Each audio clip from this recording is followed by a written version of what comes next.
Let's just talk about the irresponsible judiciary that behaved like they were Redondo throughout the AIDS attack and my allegation that Yoko Ono had seriously Kennedy killed. Most people realize that the antagonism that exists towards me comes from Penis Gabriel, a former singer from Genesis who has a notoriously syphilitic and self convincing mind. You cannot reason with the irrationality of British acid rock, nor should there be any pretense on the part of the judiciary or the news media that you can negotiate reality with the pretenses of the British acid rock mind. You cannot. So, in fact, most of the celebrity he enjoys comes from irrational art. And the gusto with which he bellows his tones through irrational lyrics. And supposedly, in their minds, there's some kind of sacred calling. And it gets enormous as they call Elton John an apostle of Allah. So rather than go in the direction of laughing at this enormous idea, I prefer to show the double speak, for example, that was involved. Penis J. Sinfield wrote to me, I love you, man. He was about to rape my deaf advocate. He was about to backstab me by detonating a neuroplasm that was implanted. He was about to help Timothy McVeigh blow up Oklahoma Federal. And he says, I love you, man. These were people who said things like, always nice to hear from you, James. Always nice to hear from you, James. And then started calling me pushy for trying to get into an emergency room when they detonated a neuroplasm. Always nice to hear from you, James. So you're hearing from me now because I'm testifying that these Ripper Hatters, somewhere in the judiciary, got permission, more or less the way Arredondo got permission to put on the Salvador Ramos bloodletting, to put on a peep.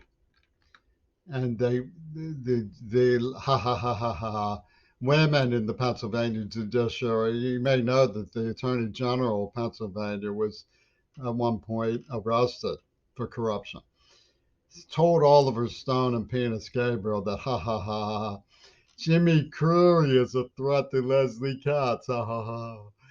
And this went through the ranks of Pitt football and various fraternities like UW Dialectical, other skinheads like Shifty, and other Ramoses and um, Rosa Gandhi, Rosa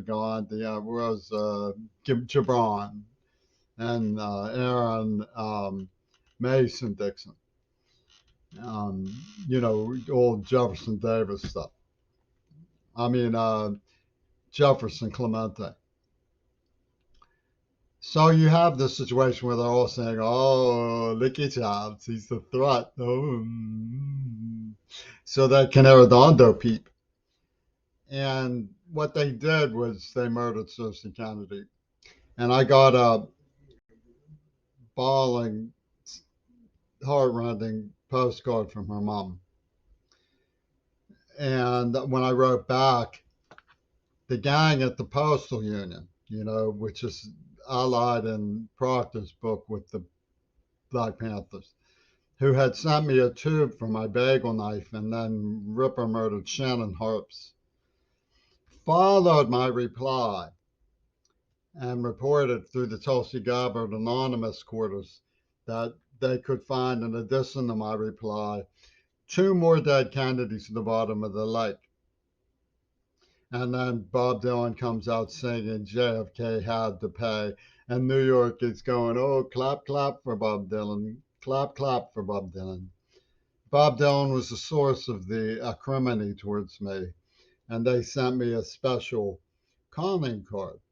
And they're claiming that this calling card proves that Bob Dylan was on the side of JFK. That's what they're saying. So, and that's a twist of Lennon, they call it. It's a Mobius vortex access. Uh-huh.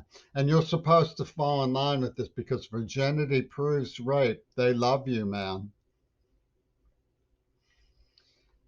I'm afraid the stark raving Mad Hatter stuff is real, and it's coming from Penis Gabriel. Yep, that's what it's coming from. It's coming from Penis Gabriel. He was married to Queen Elizabeth's Lord Secretary's daughter. He lived in Bath, England, with a step and fetch a jumping holer from George Bush World CIA who tried to run for the presidency of Senegal. Can you believe it? One of Penis Gabriel's CIA buddies was going to be installation, an honorary Obama as president of Senegal. My. Can't say no to the penis and the, you know what I'm saying. This does not prove that Bob Dylan is on the side of JFK. The murders of the two Kennedys that my reply was delivered with proves, in fact, that Penis Gabriel does not I love you, man. He is a hostile. He is an extremely brutal, cold blooded hostile who is murdering Kennedys and using John Lennon as his ace in the hole. And I can't get anybody to evaluate the facts, but the facts are that they created a genocide pornography ring. I have plenty of evidence. Here's a look-alike of Gail Burstyn from Anne Rand's We the Living, who specialized in the disappearance of prime movers for mysterious reasons in her science fiction. Okay? Look-alike of Gail Burstyn holding her ears. It would be like starting over. Does that ring a bell? How can you explain that? The way that you can explain that is not by not bothering to explain it. And when you don't bother to explain it, behold, the murder of Susie Kennedy is proof that Bob Dylan is on the side of JFK. Yes, it is. It's proof that Bob Dylan is on the side of JFK. Yes, it is. And the murder of two more Kennedys with the delivery of my letter of concerns for Courtney is proof that Bob Dylan is on the side of JFK. It is. It really is. That's how you explain it, by not explaining it. It's terrorism to try to explain it. If you try to explain the so-called contradiction between writing songs exploiting JFK's memory and murdering his grandniece, why, that's terrorism. And it won't be tolerated in the Kremlinopolis of New York City.